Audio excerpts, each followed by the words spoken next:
Hello and welcome to It Doesn't Work That Way with me, Kalisha Zachery. And me, Kachelle, Zachery. Kalisha, you sound like you're laughing. What's I funny? am because I want to sing this song. What are you hearing? Make your way to the top. Round and around. Shout out to Eddie Murphy, Jennifer Hudson, Anika Noni Rose, Beyonce Knows. Dreamgirls was such a good movie. Dreamgirls. I remember going to see that in the theater. Yes. And I didn't know what I was going to get, but I was ready for whatever they was going to show. But I left out of there feeling so inspired by the sheer talent. You felt the hunger of Jennifer Hudson at that time. Her performance is something I still think about. Like, I believed her Effie White. I believed her Effie White. I get goosebumps thinking about it. Me too. Yeah. And so, I appreciate you sharing that tune in your head. Come on. And and Eddie Murphy, I know he didn't win the Academy Award. He should have. He knocked it out the ballpark. He's such a talent. The man, in so many ways, from Hakeem, girl, Billy Ray Valentine, Shondo, Axel Foley. Yes. I mean, we could just keep going. Marcus Graham. I mean, we could keep going and going. Yeah, Eddie's a true treasure. Eddie, yes. If y'all haven't checked out his work, which his older work, his newer work, whatever it is, Eddie Murphy is a true talent. Yes, he is. And, he's just great. So that song was in my head. So that's why I was doing it. Hi, Kachelle. How are you today? I'm doing so good. I'm excited to be in front of you. I'm excited about what's our topic? What are we talking about today? Okay, Kachelle. Is all content created on an equal basis? Oh, no. Wait a minute. In other words, do creators' motivations for making a film influence audience perceptions, their visual appreciation of it, and their social interactions surrounding it? No, Kalisha. It doesn't work that way. Child. It just doesn't. It doesn't work that way. First, can I say this though? First, I think it's important to break down filmmaking, what we do in filmmaking versus other content creation. Okay. Respectfully. Right? I think that's fair. I think it's important. I think Martin Scorsese speaks on this quite a bit, and I appreciate every time I see a clip from him and he talks about it. I think Steven Spielberg does the same thing. I think he was showing some film at South by Southwest, and I think he got so agitated that the audience, I think they were on their cell phones at the time, and he had them stop the screening, and he was like, stop. He was like, y'all, this is a film. Like, this is a film that took and required, behind the scenes, in front of the camera, behind the camera, a wardrobe department, an art department, a special effects department. I mean, he was like, you're getting ready to watch a film. And I think in that moment, it had to ignite that for him to say, yo, stop. I want them to really recognize this is not a scroll. So second screen to a director. Ooh. So second screen is when you are, and some of us may be so unconscious that we're doing it, but you have a program on, Let's watching say a TV. You're watching it, but you're also looking at your phone, which is the second screen. It's the second screen. Yep. So I could see from a filmmaker, a storyteller, and I call filmmakers real storytellers, right? They tell stories that elevate. Oh, absolutely. Steven Spielberg, yeah. Like Schindler's List, exactly. Like Jurassic Park. What are we saying? And then Goonies. Come on, And then I've heard Martin Scorsese talk about he's frustrated with the term content. Ooh, and me too. I am too. And he was, just creatively, expressing himself. And you could hear his frustration. He was like, he said, "I'm a filmmaker. Like, I'm putting you in front of a 2 or 3 hour film to evoke thinking, understanding, emotion, feelings, and this is not a quick thumb, scroll." Right. And he was trying to decipher the difference between how they are trying to basically dump everything in the content bowl. Everything's content.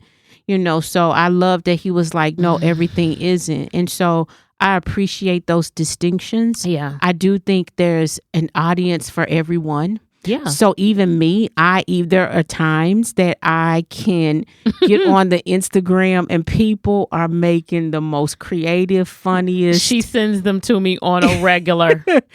I'm cracking up, and it's a moment. It's just that. It's just a second, a moment where I'm seeing this and I'm like, yo, this is just way too funny. So creative. I'm sharing it, you know, when it hits me a certain way. So I understand that there is a niche for that. Oh, yeah. And then I also understand that there is a art form. Yes. And that there is a craft that requires a different skill set.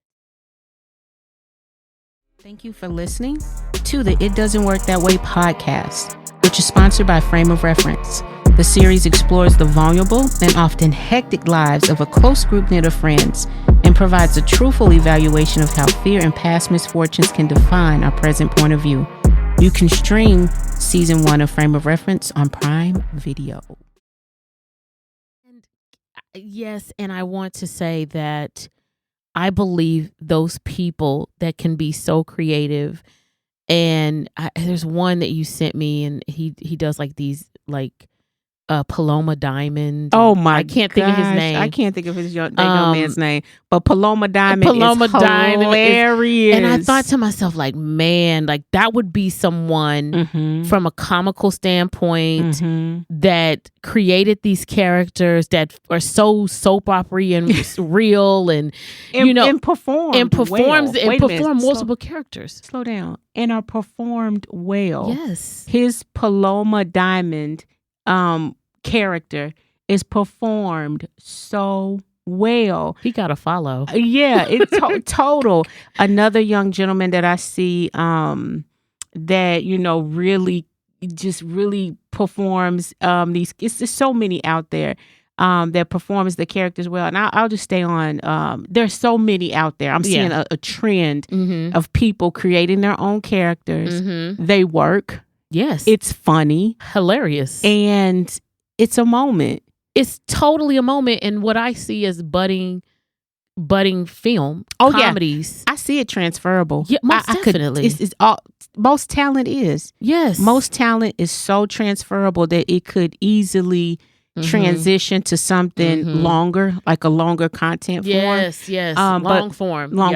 But for the short form, there's a niche out there for it. It is. And I think we have to give respect where respect is due. Most definitely. So the short form, I respect it. I appreciate it. All day. I enjoy it at times. Yes. And then there's the long form that I understand, like some of these projects are taking years to make. Correct. You know, some of these scripts have been waiting to be picked up for years and decades. Once they're being picked up, they're, spending the time and the talent and the money, creative skill, the resources to bring them fully to life. Most definitely. So yeah, I do see you the said difference. You said it so well, and I think separating those two is what I think hopefully people will do. Especially for time will do that. Time is going to do it. Yes, for sure. And even when you're looking at things now, when you talk about them in that totality, because some content creators they create for many different reasons. They may be a marketing, it may be to generate money, entertainment, going viral, etc. They could do all of those things. Artists, storytellers are taking, a different approach. Do you have an example? Kachelle, Zachery. Okay. Thank you. Yeah, you're welcome. I have one. Okay, go for it. So I think a good film for us to dissect in this episode to show the creative difference is Zoe Kravitz. Oh, I am so glad you brought up Blink Sister Twice. Kravitz. Yes. Let's take a moment for Sister Kravitz to give a shout out to Zoe in her directorial debut. And Zoe, if you're listening to this, I saw Blink twice, and I will be seeing it again. I stood up in my living room and gave you a standing ovation. I'm almost sad that I didn't go to the theater to see this. Yeah. My schedule was so it was jam-packed, Zoe. seriously. I'm not even playing. But when it came on and I could view it, stream it at home. Yes. It to me, I felt like I had a more I had more of an impactful moment that I did get to watch it at home in my living room. But it was the conversations that we were having after watching the film. So to share a little bit about Zoe Kravitz's film Blink Twice. Yes. So before I do that, I just want to say Blink Twice is what the artistic components that she brought into this visually. Check. Her actors were prepared. Shout out to Channing Tatum. I believed every bit of his villain, like every bit. Correct. And it was just so thought-provoking. Oh my gosh. As a woman of color, as someone who has put themselves in situations, not saying something happened to me, but put myself into a situation where I was like, am I supposed to be here?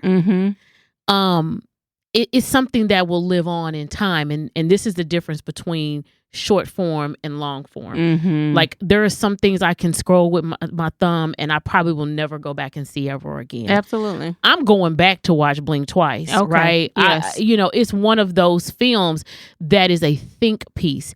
But just the log line of Blink Twice, if you haven't seen it, you should definitely go get it. It's on Prime Video or wherever you can watch it at.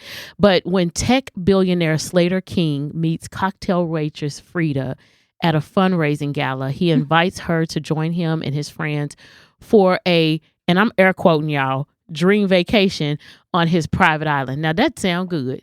It sounds good. It sounds real good. Wild nights soon blend into soaked days, but when strange things start to happen, Frida must uncover the truth if she hopes to make it out alive. This is Zoe Kravitz directed it. The screenplay, she wrote the screenplay too, Kachelle. I feel like it's a legacy film. You know what I mean? I feel like why do you like Blink Twice? I think without giving away spoilers, I thought that this film held so much substance because it is a universal experience that most women can identify with. I don't care if you are in Saskatchewan, if you in Dallas, Texas, if you in Kenya, if you in Israel. I mean, it's a universal experience that anybody that is breathing could say, oh, I've been there. I know somebody that's been there. That's personally happened to me. It just, she to me, she just created a universal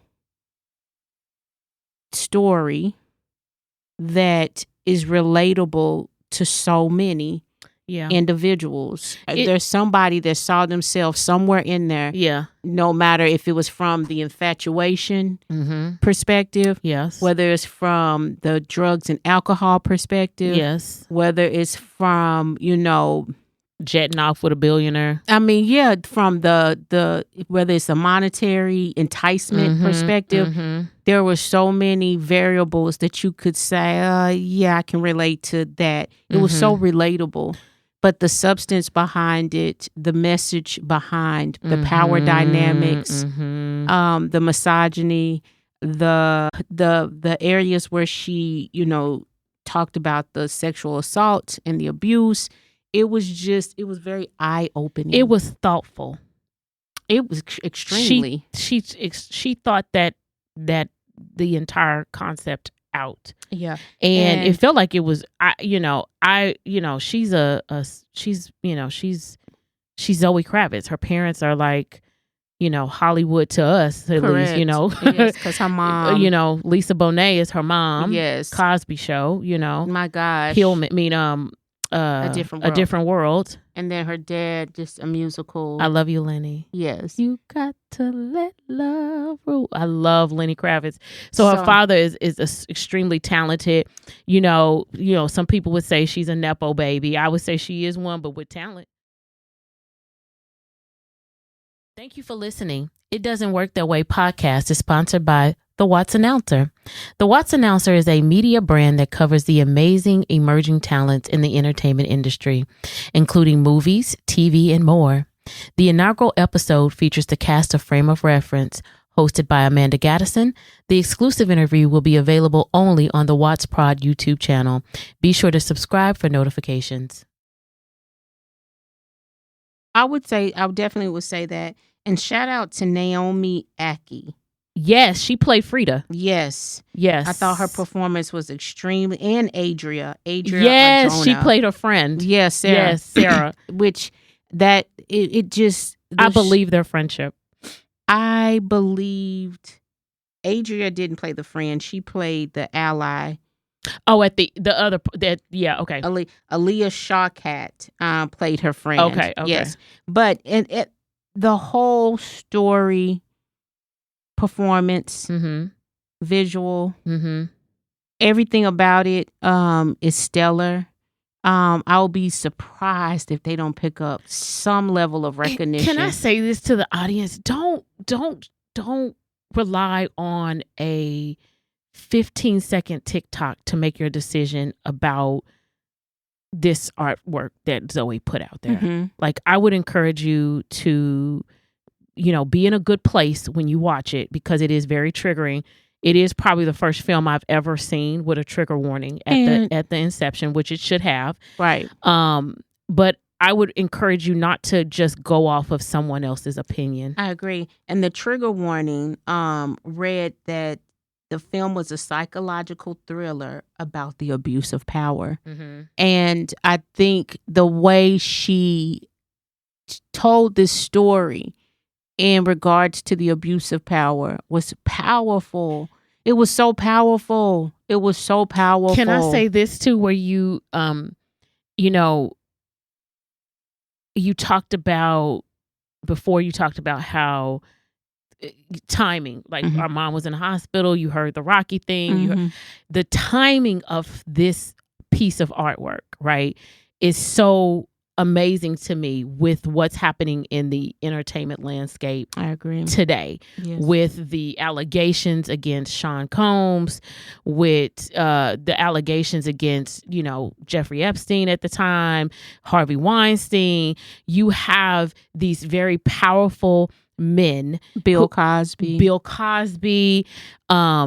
was allegations against so many, and I think there's more that could be brought out that we may or may not know, right? But you have these people that are in power, and I think there's one thing you always used to say, like, I'm not gonna let nobody dangle no carrot. And sometimes when you are wanting to be a singer or an actress or whatever, you look at these abuses of power. And one thing I thought about, it's a think piece too, where you talk about it afterwards. Like, if you watch this film and you are not having a conversation of meaning after you see it, I would be like, yo, go back and stop and rewatch that again, because it was so impactful. People need to see it, and it is uncomfortable. It's uncomfortable at times, meaning the story, the subject matter is very, very. It's a lot. It's raw, and it should be uncomfortable. It should be very uncomfortable for us to watch anyone being taken advantage of in that way, which is why I felt like the film was so powerful. She made it very clear about the optics, the perceptions that draw people into these situations. And then it turned even deeper when substance abuse came into play, and just the things that we think are casually, we're just having a good time. And there was a line in there. She was like, blink twice if I'm in danger. Well, no, it was like, it's something to the effect like, yeah, we're having fun. Like, are you having a good time? Are you having a good time? Yeah. And it was very real to me.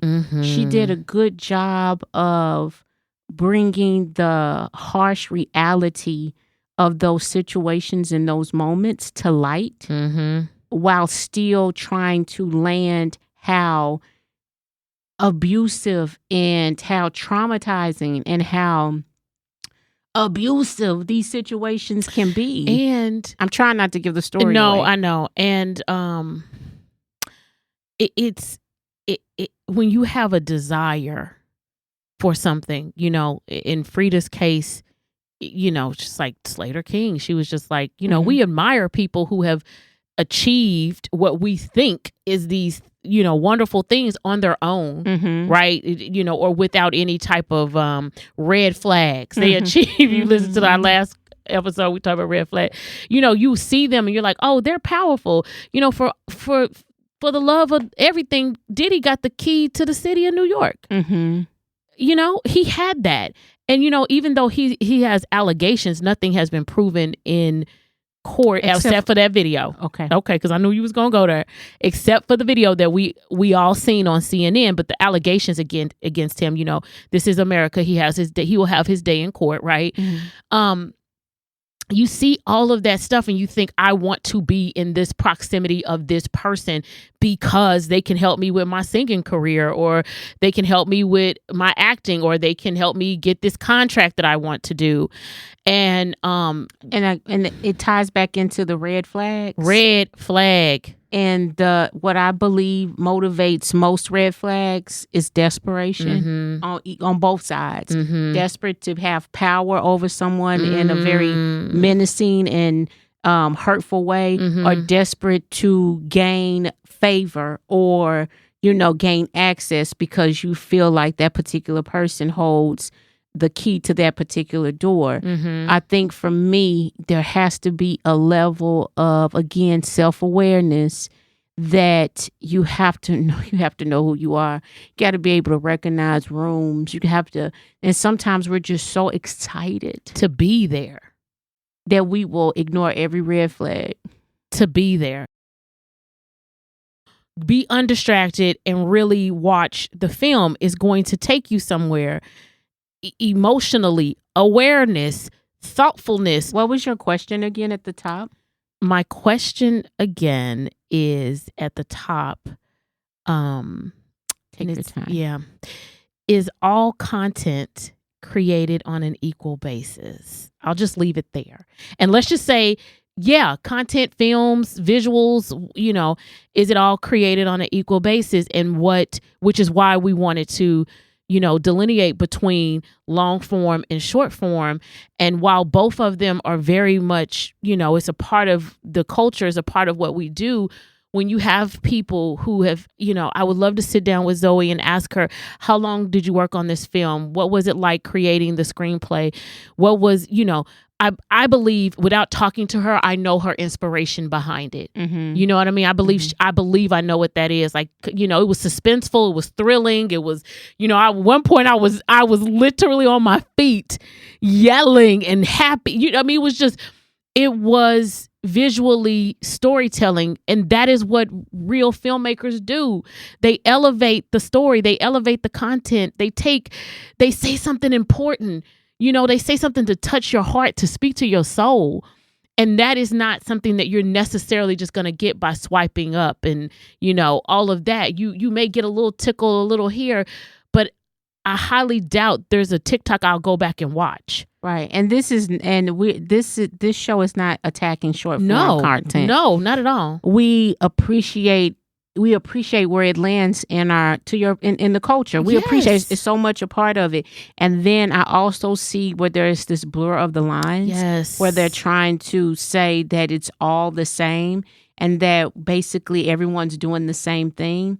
But it's not. It's not the same thing. It's not. And everything has its place and there's an audience for everything. Yes. So we want to really amplify that someone is engaging me. I just right. We did it at the top. Right. I love it. Like, it's being engaged. But when you look at filmmakers, and you mentioned Schindler's List, okay, and you know we mentioned Blink Twice, yes, and we could also talk about Malcolm X.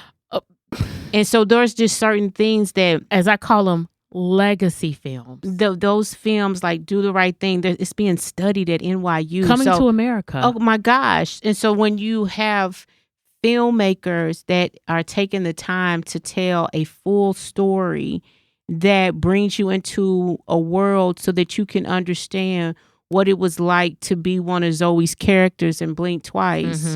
She wanted you to have that moment of the main character from the moment of infatuation, being awed by the glitz and glamours of the world, the wealth, going on this private jet with island, this beautiful man. Correct. It's like, who, come on. Right. Yes. And then all the discovery that they started to find out after a while, because the fantasy, the escapism, they were just questioning it like, what day is it? Oh, you guys have to see it. Yeah, it was, it's amazing. And then for them to finally wake up. Yeah. And begin to be like, wait a minute, who am I really sitting at the table with? And can I say that this is, and we probably want to put a trigger warning at the beginning of this episode, not knowing that it was going to go there, but I do want to say, it's important because there are people who have been through that situation where they realized that they were with a monster. Okay. And it didn't start off that way. Correct. And right, most people are not willingly like, hey, I'm gonna roll with this. But see, there are people who there's blame culture. Like no matter what you have happen, like with this whole situation, it'll be somebody that'll be like, I mean, you should have known. Like, how would you know? Like you go into a place and you're like, I'm a singer, I'm an actress. I could be walking into some major studio and they're like, yes, and you want that deal. You want that deal. But you have to be so to get there and be like, you didn't know that the head of the studio was a predator? No, I didn't. Right. If you're not in them circles, you're not going to know. But what I thought was so powerful was that, she didn't open up where we knew. We didn't know. If you've seen the previews, you see the previews, but you have to go in there to kind of say like, what is happening here? And she takes you on that journey of them discovering what was going on. And I feel like she beautifully revealed all the red flags at the right moments within the story. The pacing was on point. Yes, it was beautiful. Shout out to the editor. Yes. I don't know who edited that film. I have to look that up. But I want to take a moment as we're producers. Kachelle's a writer, director, a producer. I'm a producer. But I want to tell you, editing and pacing is so important. Can we say that again? Editing and pacing is so important. Short form or long form. I would agree. It's important to how you tell the stories, and great editors do it so well. They do. They do it so well. They hit every beat, and so the pacing of that story was beautiful. It was visually shot. The acting was on point. It was. She had hidden gems in there all day. It to me, Sister Kravitz. Sister Kravitz. Sister Zoe Kravitz. We want to applaud you. Yes. And we want to thank you for putting together such a beautiful story, a necessary story, beautifully told. Yes. The message landed, and it landed hard. It made me think about so many things in so many ways. So I applaud what you did, and it was done so beautifully. Yes. And I just want to thank you for having the courage to allow us to see your heart in that way. Go ahead. Yes, for sure. Thank you for your perseverance there, because, I'm sure she met with some roadblocks, even if her name is Zoe Kravitz. I agree. Okay. I have to land 2 points, and then we'll wrap up. I'm ready. 1, all human beings have the inherent ability to create. I agree.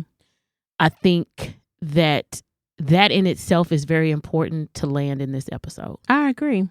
And when it comes to the topic that we're talking about, about creating, it is important to understand what your intention is. Ooh. Just off the jump. Say that again and just a little slower. Yes, ma'am. When it comes to creating, yes, it is vitally important to understand your reason, your intent for creating. It's everything. It is everything. What do you, everyone, the story that's in you, the you're driving down the street, you the coming song, up, the song, art, the painting, the books, sculpture, the book, the cartoon, the anime, whatever it is, it is your God-given right. Okay, to express that, to create that if you choose. Period. So we all have the ability to create. There is what makes us in awe of some people. You know, what makes us in awe of Brother Washington, or, you know, that's Denzel Washington, or Brother Jordan, that's Michael B. I smile big at Michael B. Jordan, but you know, whatever that is, it is what makes us say, oh, wow, is because of the time of what they've given up, what they've sacrificed to hone their craft. Right. You know what I'm saying? You're really in awe of their discipline. You're really in awe. Michael Jordan. Oh my God. Like, we was in awe of his discipline. Because we saw it on the court. Serena Williams. We see it. Venus. Yes, that's what you're really in awe of. Right. I agree. If you think about that, you're in awe of their ability. And we all have that ability. So in essence, we're all leaders. In essence, we are all leaders. Whether we realize that or not. The question is, don't pervert your leadership, because you should never be in control of another person. And on that note. Wait a minute, I got another point to land. Creative expression this is a key. This is a key, and we love to drop keys in our episodes, but creative expression is vital to a healthy and open-minded society. I agree. Art inspires people, gives them hope, and can touch a soul in a way that words cannot. I would agree. The artist has a unique skill set to influence, inspire, and help others. And as dark as this industry can be, there's also light. It's not all darkness. There is light. WATZS Productions is the light in the industry. You know what I mean? In a good way. Yes. Because our light is not evil or darkness. Our light is built on integrity, patience, and respect, love, kindness. Like, we mean that, and we want to create that environment. We put everything into our work. But it is so important for artists to be artists and to be able to create unencumbered from all of whatever that happens in the world, because you can change. We watched Lion King, a cartoon, and Simba dying. We all crying. Give me one person who didn't cry when not Simba, Mufasa. We all did. Come on. That was a touch of the heart. Yes. So again, you know, I'll wrap it up here, but Sister Kravitz, to Kachelle's point, I'll echo that again. Thank you for your courage. To our audience, go see it for yourself, please. Matter of fact, do that for like all the shows and the movies. You know what I mean? Figure out if you really like it. Don't let someone always tell you what you like. I think that's important, because we like to get people's reviews. And while that's great, I'll look at a review on Yelp, right? Some stuff I'll try for myself if I like that food, but I know what I like, right? So, Kachelle. Yes. This was fun. This was very good. I appreciate us getting a little bit more underneath the craft and kind of touching on the things that we're seeing in the industry and in the culture. So yeah, I appreciate this conversation, especially when we get to talk about things that affect our humanity. So yes, yeah, I love it. Amazing. So thank you guys for listening to It Doesn't Work That Way. As always, be sure to rate, review, and subscribe wherever you get your podcast. Thank you guys for listening. Bye. Bye.